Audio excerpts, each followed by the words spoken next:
Good evening to all and welcome to the session. This session is all about essay paper. Why can't you write an effective essay? If you remember last time, I took a session on the 10 problems, and today I'm going to provide the solutions. To begin with, the first problem, not good at English. If you take a lot of candidates, especially I would say 80 to 90% preparing for civil services or competitive exams, they have the rural background. Because of that, they are not good at English. Now, what is the solution? Every problem has a solution. To become proficient in English or to become good at English, you should expose yourself to the language. In this context, English, how should you expose yourself? How can you expose yourself? By reading newspapers, magazines, and watching news channels. When it comes to a language, any language for that matter, if you want to master a particular language, there are two things you have to do. One is you have to listen to a lot of the target language. Second, you have to read a lot. Unfortunately, in our country, when you step out, it is a regional language, so you're not exposed by listening. And only one option you have, that is options choice. Means what? You can expose yourself to the language by reading newspapers, magazines, and watching news channels. But here, casual reading is different, and reading with a particular intention is different. While reading or listening, pick up important words and sentence patterns. When it comes to a particular person's language, obviously we measure his standards based on the sort of words he or she uses and also based on the sentence patterns. So when you either listen or read or watch news channels, try to pick up important words or effective words and also try to pick up sentence patterns. If you take English language, there are about 8 lakh words, and a typical English man or woman knows only 20,000. An intellectual knows about 40,000. It's an ocean, and every day you come across new words. But fortunately, English has about 350 patterns, only 350. When you learn grammar and related rules, all those, you learn about 120 patterns. You don't have to learn all the 350 patterns. Other patterns go with professional writers and professionals. So you have to either while reading or listening pick up important words and sentence patterns based on the topic. This is again very important and develop contextual awareness. One advantage when it comes to English, every topic, imagine I'm talking about, I have written an article related to environment, what is happening, one particular dimension. There are so many dimensions, it's a broad concept.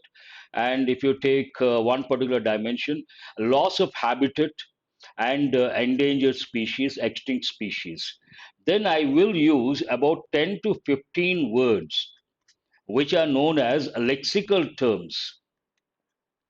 Lexical terms means words related to that particular topic. So I may use words like flora, fauna, habitat, endangered, extinct, poaching, conservation, deforestation. All these go with the topic. And when you read a particular topic, two things you have to focus on besides grammar. One is you have to focus on the words related to the topic or the lexical terms, and you have to develop contextual awareness. In English, this is an important dimension I may use regularly. If you are good at contextual awareness, you can answer a lot of questions without any preparation. That is the advantage when it comes to being good at contextual awareness. From day one, you focus on these aspects, it becomes easy for you in the long run. To remember the words, imagine you have learned a lot of words, patterns only a few, you don't have to worry. But if you learn a lot of words, it is an uphill task to remember all the words. Usually, native speakers, what they do, they use word maps, flashcards, and they focus on roots, prefixes, and suffixes. You could do the same thing and write regularly, focusing on rules of grammar and sentence patterns. When you try to practice, you have to focus on the sentence patterns and also rules to avoid common errors. This is the general tip. But when it comes to not good at English and becoming good at English, do remember there's a long way to go. Nothing happens overnight, especially something like a language, proficiency in a particular language. You need to have patience, you need to be consistent. Only then you can get or become good at that particular language. Consistent efforts are very important. Coming to the second problem, not good at grammar. Usually, school level, what they teach that is known as academic grammar. Academic grammar. But here you have to learn grammar from competitive exams point of view, from writing point of view. And this is a different thing altogether. So not good at grammar, not an issue at all. Because grammar is static. There are about 10 to 15 topics on the higher side. 12 topics usually I say, and it is not dynamic. There are two words. One is dynamic, the other is static. Grammar, static. If you take tenses, they never change, same tenses. And if you take any other grammar topic, static in nature. And only 10 to 12, not a big deal to learn.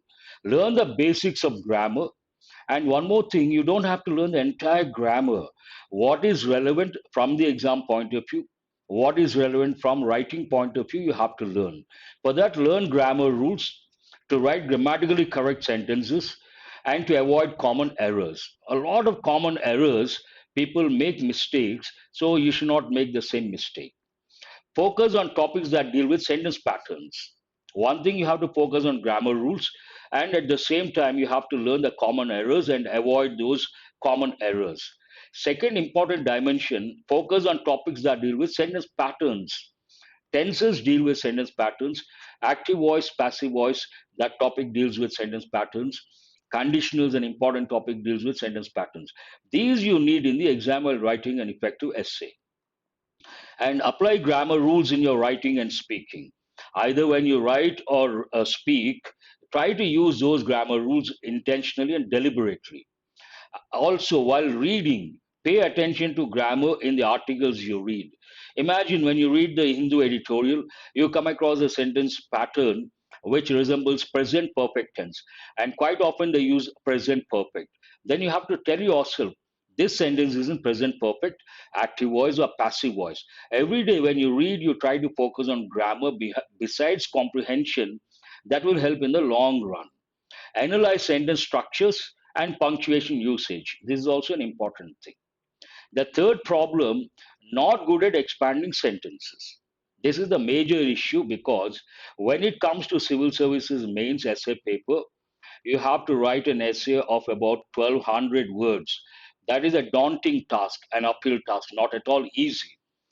And imagine the question is about a philosophical topic, the question is about an abstract concept. It is definitely quite challenging. At the outset, you have to have a lot of ideas related to the topic, and you should be good at expanding sentences. Usually, writers they provide a lot of information in one sentence. And how do we do that? Start with the basic pattern. I said English, in English, we have about 350 patterns, but the basic pattern is, I'm sure many of you know, SVO pattern. What do the letters stand for? Subject, verb, object. But imagine a writer uses only this pattern all the time. His sentence is restricted to three words. It is not writing. And a writer has to use a lot of words in one sentence. The sentence has to provide a lot of information, and the sentence has to be grammatically correct. How do they do that? Expand the pattern by using describing words, phrases, and clauses. All these I'm going to teach in detail once you enroll in the course. If you take the subject, a subject can be a noun, a one word, it can be a phrase, it can be a clause. One word, not a big deal. But if you can use a noun phrase, a noun clause, it is higher level. Verb is always you cannot touch the verb. Object also can be one word, can be a phrase, can be a clause. And you have to use a lot of describing words. Then that way also you can expand. Besides, try to use a mix of sentence types.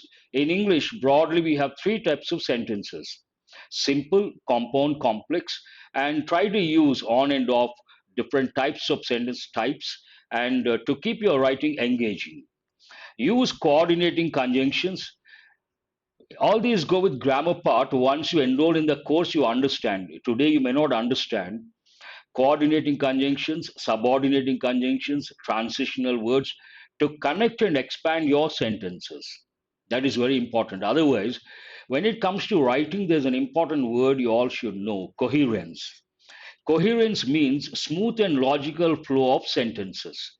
And if you don't show that in your essay, then you don't get marked. How do we do that? We use a lot of transitional words to connect and expand the sentences. And we also use subordinating conjunctions, coordinating conjunctions. And when you write a paragraph, especially, try to consider the five W's and H. Generally, I give students, there's one approach called fish bone approach. I hope I'm not blocking your view. I hope it looks like a fish bone. What is this fishbone approach? If you take English language, there are about 15 question words, but six question words are considered basic. With those six question words, we take this fishbone approach and we try to learn the basics. So, what are the six basic question words? Five W's means what happened, what, when, where, who, why, and how. When you use these question words, you get the basic information. Same thing you can do while writing. Ensure your sentences address the who, what, when, where, why, and how aspects of your topic. That it is like taking a holistic approach. Fourth problem, not good at writing. Not being good at English is one thing, not being good at writing is another thing. Both are entirely different. If you take native speakers, Britishers and Americans, they're all good at English, but they're not writers and they're not good at writing. How do you become good at writing? Write daily to build your skills. Last time I told, when you take skills broadly, we have two types of skills, and one is active skills, the other one passive skills. When it comes to any language, we talk about four major skills. What are the four major skills? Reading, listening. These two go with, these two come under passive skills. The other two, speaking and writing. These two come under, these two are passive skills and these two are active skills. Usually people think it is easy to get passive skills and difficult to get active skills. It is the other way. Any active skill initially very difficult, but when you practice every day for some time, same active skill becomes damn easy. And once you understand that active skills are easy, not that difficult. Exposure to diverse contexts, styles and genres enhances your writing. When you read again, try to, as an IAS aspirant, I'm sure every day you read a lot, and I have created one acronym, SLEEPS. What do the letters stand for? Science and technology, legal, education, economy, polity, socio-cultural aspects. So try to read different contexts that go with all these, and styles also try to analyze. Then this is not that important from a civil services exam point of view, but perhaps philosophical essays you got to consider that enhances or improves your writing. Learn grammar, that is a must, that is a foundation. Master grammar rules and punctuation. And these are general tips as points I have written. How to become good at writing. One thing is you have to practice every day till you feel comfortable and you can write an essay comfortably on the spot spontaneously, say about 1,000 plus words. Till that time you have to write every day. Try to use different topics, different styles, and for that learn grammar, master grammar rules and punctuation. Expand your vocabulary, very important. Use new words to express ideas more precisely. The right word at the right time makes all the difference. The other one, not good at practicing. I may say sitting here, you have to write every day, you have to practice every day. It is easy to say, easy to listen, but difficult to practice. Not good at practicing. Usually, if one practices, he or she becomes the master of but that particular aspect. But it is not that easy because we have our own priorities. We may tell ourselves, tomorrow I have to do this, tomorrow I have to do that, based on priorities and one major problem, procrastination. People don't do that. Remember that writing skill is an active skill, and any active skill can be acquired by practicing a lot. Without practicing, it is impossible. It is like this. Imagine you want to become a swimmer. You read the best book on how to swim and you jump into the pool, you will never come out of the pool. Swimming is an active skill. Initially, you have to start with the shallow waters, learn the basics.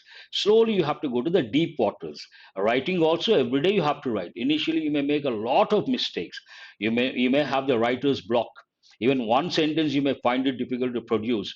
But do remember, all things are difficult before they are easy.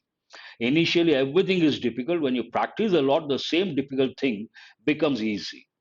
Don't be discouraged by early drafts or setbacks.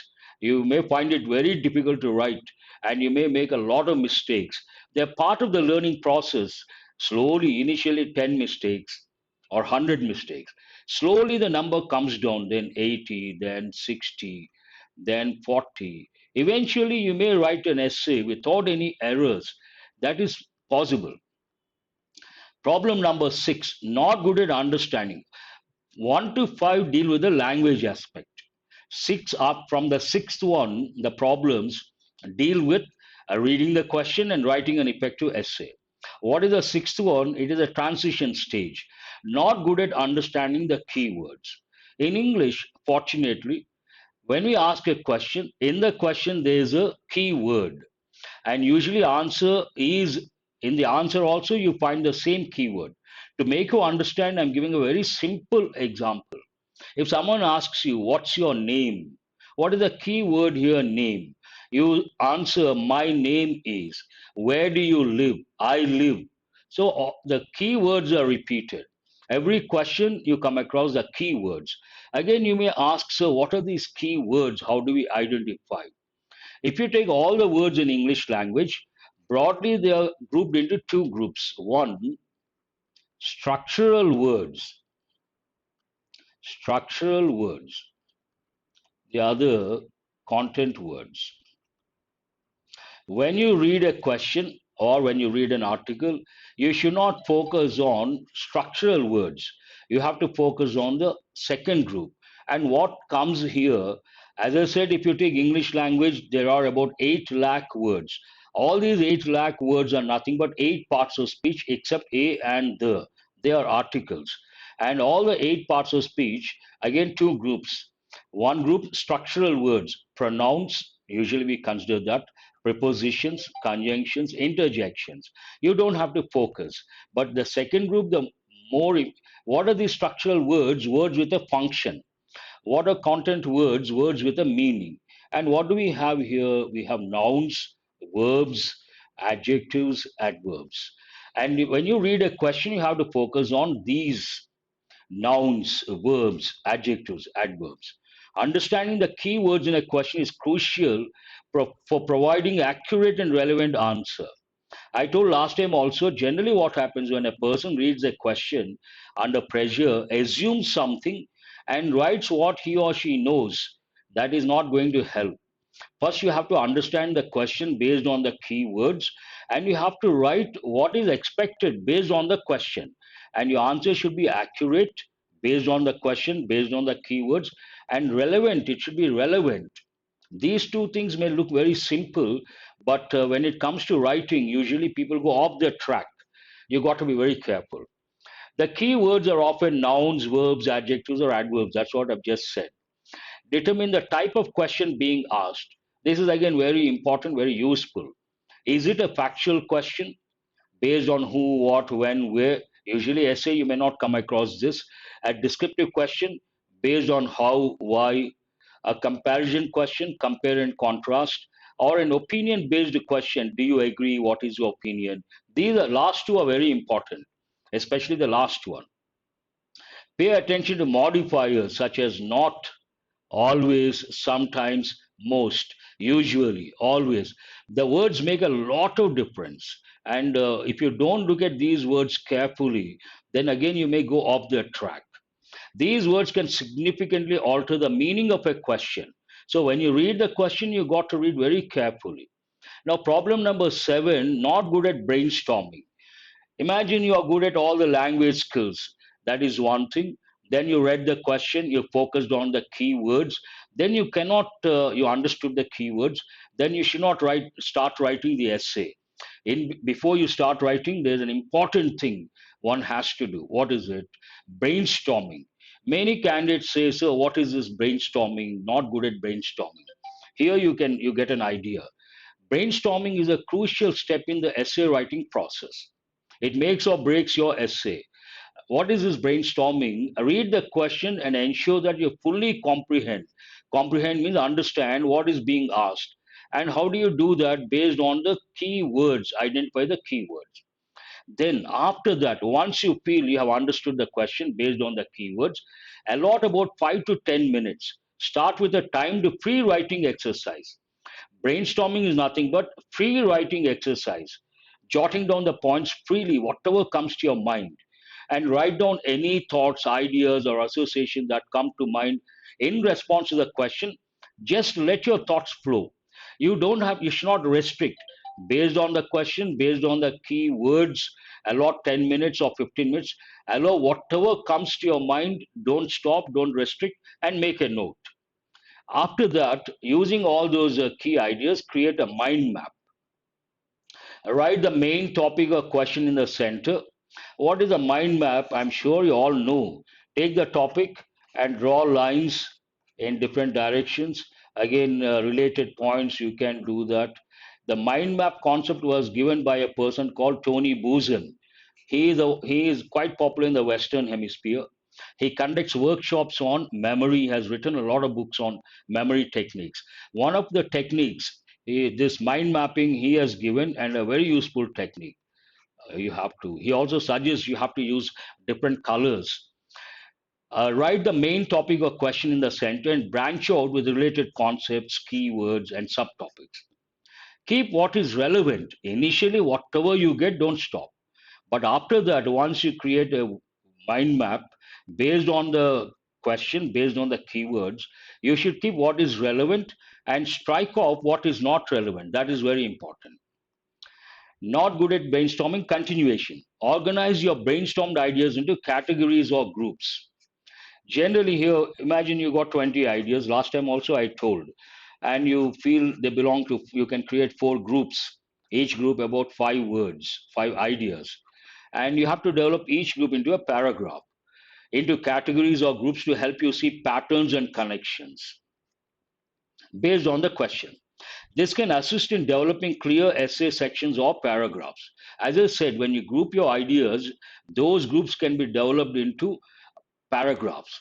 After your initial brainstorming session, review your notes, mind map, or list.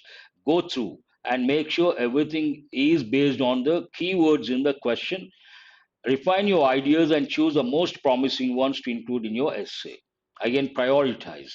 Create a preliminary essay outline, broad outline, or I use the term framework.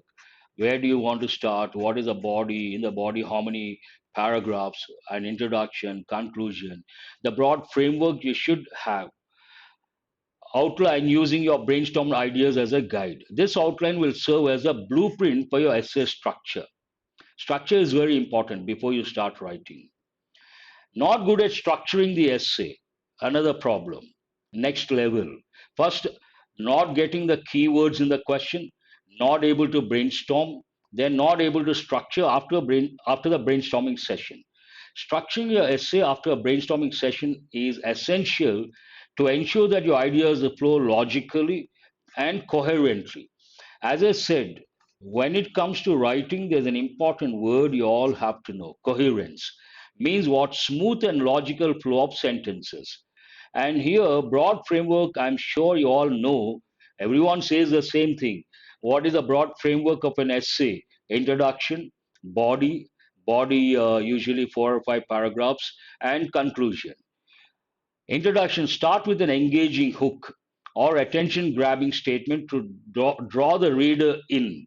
This is a regular tip we give. When we start, or you or I start reading a particular article, we have to find it interesting. For that, usually people use a quote or attention grabbing statement, something that is shocking or goes against the perception of the candidate, then you feel like reading. State your thesis statement, very important, the main thing you want to convey, which is a main argument or point you will address in the essay. Mention the key points or arguments you will discuss in the body of the essay. All these go with the introduction.